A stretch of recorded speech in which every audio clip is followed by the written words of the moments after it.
In the last week, businesses across the city are recovering from days of unrest and looting, and now from that, messages of hope are arising. Stand for justice. Over plywood protection, pledges of solidarity. We march, we listen. Enact anti-racist education. This is their message to people who walk past. After days of civil unrest and looting left store after store boarded up, local artists are using eyesores as a canvas. It's cool to see somebody take something as scary and frightening as a boarded up window and do something positive. It's this weird dichotomy of the violence, the anger, the destruction is creating something beautiful. For 1340 co-owner Derek Westbrook, this is really all just a visual representation of the discomfort it took to get people to listen. Black people have been protesting quietly for a very long time. We've asked, we've begged, we've pleaded, and it feels like, people are listening now. This wall is an example of breaking the system. Having the board up is traumatic, but inside of that trauma, we can have something beautiful. We can create something important. Yeah. Okay, we're recording. Hi, I'm Miss Bortendijk. Hi, Miss Murtaugh. So let's start to think about how we came up with this idea. Okay. So I think amidst all of the protests, I didn't feel comfortable going to protests because I felt like just with the pandemic that I just didn't feel comfortable being out there and then not knowing how to contribute to the conversation and feeling really stuck and really, unable to do anything about this big thing that was going on outside. So I think that's when we started talking about how can we use artwork to be part of the conversation, right? Yeah. And then I remember you getting in touch with your friend that owned a business that needed to board up the front of the store. You contacted your friend and then we just were in it already. Yeah, I was like, okay, tomorrow.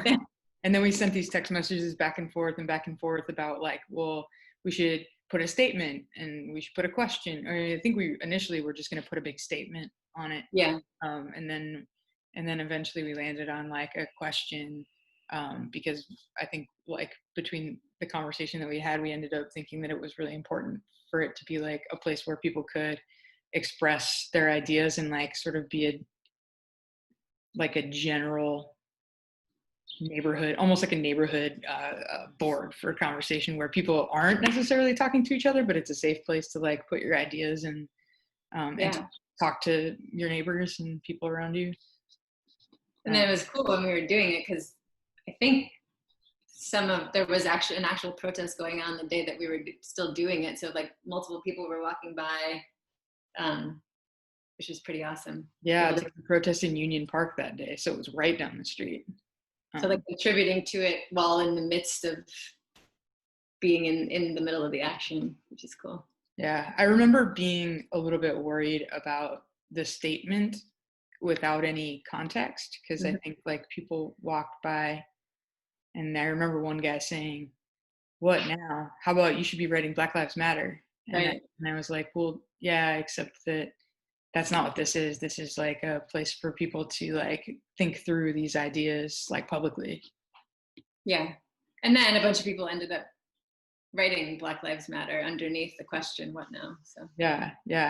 And there was such a cool, it was so cool to see all of the different ways that people contributed to it. And some people used it as a place to actually make more artwork on it. And some people wrote just words and it seemed like every time I went by it, there was so much more. And then it would rain and it would, get all erased and you could just see kind of the underwriting and then more people would respond to it.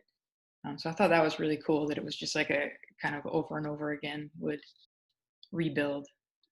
Another cool thing about it too is that we were thinking it would just kind of be up for a little while and come down, but then the business actually set up tables out there and people started having conversations and drinks right in front of this installation, which was never part of the plan for either of us. So I think that would see something happen that was unexpected.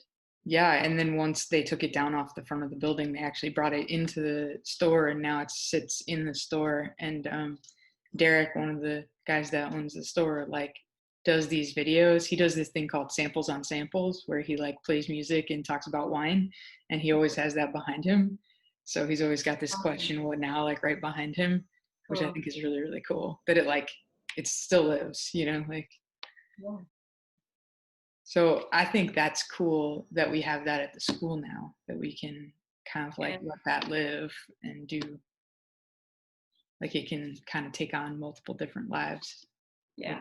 Cool. And it's been really, I've only been there the one day. You've been there all 3 days. And I was only there 2 days, but I was there. It's cool to see. It was just interesting to see then our incoming students working on this piece that we had no idea we were going to do. And now it just seems like a thing that we are all a part of.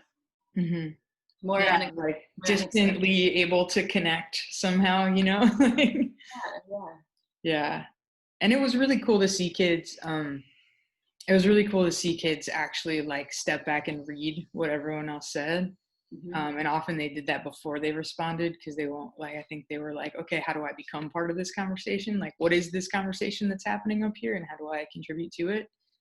That was kind of interesting, because it changed depending on like the day. So I don't know. What else do we have to say? Like, I'm just curious what kind of questions students would ask the public. Like if they had a chance to pose a question to the outside world, like what would that question be, and how? And then what could they do with the responses that they get? I mean, do they generate more questions for them, or? I just think it's an interesting way to start something. Just start it and see what happens. I like that. I'm Miss Murtaugh. I'm Miss Warndike.